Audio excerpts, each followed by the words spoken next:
После выпуска о 3 версиях китайского мотоцикла CF Moto CLX700, кто не смотрел, ссылка в описании, я хочу рассказать про мотоцикл, который на сегодняшний день является лучшим от этой компании, и к нему проявляют большой интерес любители универсальных мотоциклов со всего мира. Это туристический эндуро CF Moto 800 MT, который имеет большое значение для китайского производителя. Буква МТ в названии расшифровывается как многофункциональный туристический. Он является не только лучшим, но и самым дорогим мотоциклом компании. О ценах я скажу чуть позже.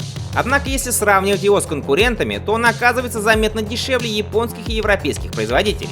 CF Moto 800 MT получил 2 версии: дорожную спорт и внедорожную туринг.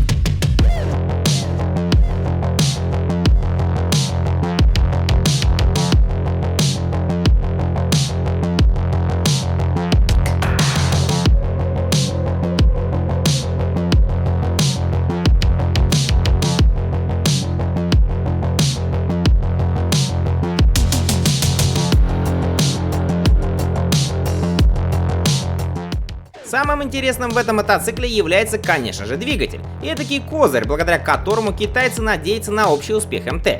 Это рядная 799-кубовая двойка жидкостного охлаждения, которая досталась китайцу от старого КТМ 790 Adventure. Этот двигатель, кстати, и собирался для КТМ в Китае. Но так как австрийские специалисты по бездорожью от него уже отказались в пользу нового 889-кубового, было принято решение разрешить использовать его на мотоциклах партнера CF Moto. Силовая установка МТ, в отличие от КТМ, выдает не 95 лошадиных сил, а 91. А вот крутящий момент снизился заметнее — 75 Нм против 88 у австрийца.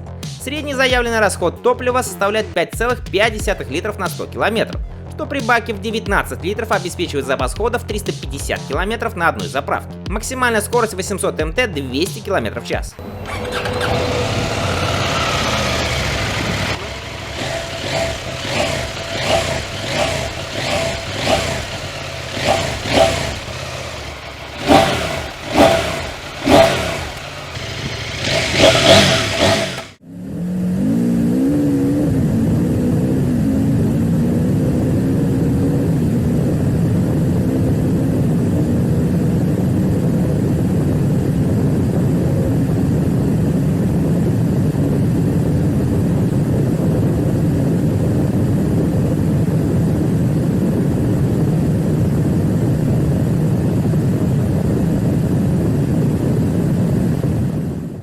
Вес по-прежнему является проблемой для всех китайских мотоциклов, исключением не стал и 800 МТ. В снаряженном состоянии он весит 231 кг.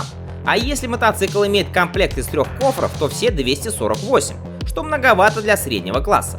Однако сами кофры алюминиевые и хорошего качества имеют подкладку. Но с точки зрения пропорций они немного маловаты, особенно правый ящик из-за выхлопа. Общая вместимость 99 литров, правый 28, левый 35, центральный задний 36 литров. Плюс к этому, в отличие от того же КТМ, вместо обеспечивающего низкий центр тяжести бака из 2 половин, 800 МТ оснащен классическим топливным баком, что не может не сказаться на управляемости.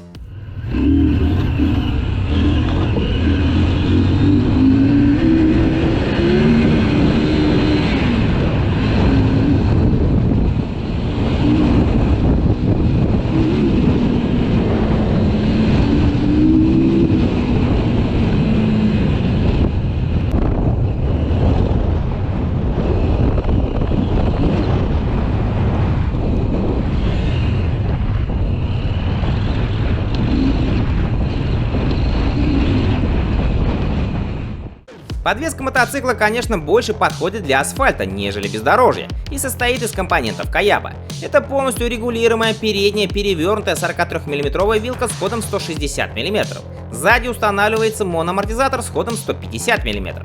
Обе версии мотоцикла имеют 19-дюймовое переднее колесо и 17-дюймовое заднее. Но спорт оснащается черными литыми алюминиевыми дисками, а внедорожная версия Touring имеет золотые спецованные колеса, на которых обута резина с усиленным протектором. За торможение отвечает система Jijuan, о которой я уже не раз говорил.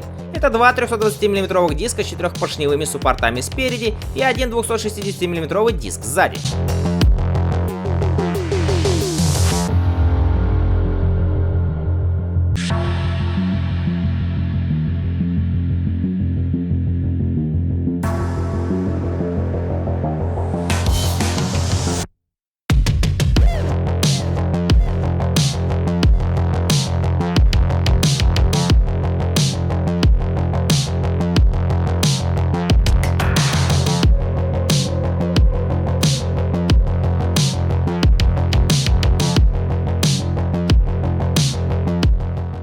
точки зрения комфорта и функциональности 800 NT соответствует всем требованиям туриста-авантюриста. Базовая версия Sport имеет многофункциональный 7-дюймовый TFT-дисплей, трехмерные светодиодные фары с противотуманками, два режима езды, круиз-контроль, регулируемое ветровое стекло, задние и боковые багажные площадки, передние дуги безопасности. За рубежом за нее просят около 13 тысяч долларов, что примерно 800 тысяч рублей. Вроде так приемлемо. У нас же ценник начинается от 1 миллиона 140 тысяч рублей. Комплектация Touring дополнительно может предложить двунаправленный квикшифтер, систему контроля давления в шинах, рулевой демпфер, защиту рук, подогрев рукояток руля, подогрев сидения водителя, комплект из 3 кофров, защиту картера двигателя и центральную подножку. За нее за бугром просят 15 тысяч долларов, что примерно 900 тысяч рублей. Но у нас ценник поднялся уже до 1 миллиона 345 тысяч рублей.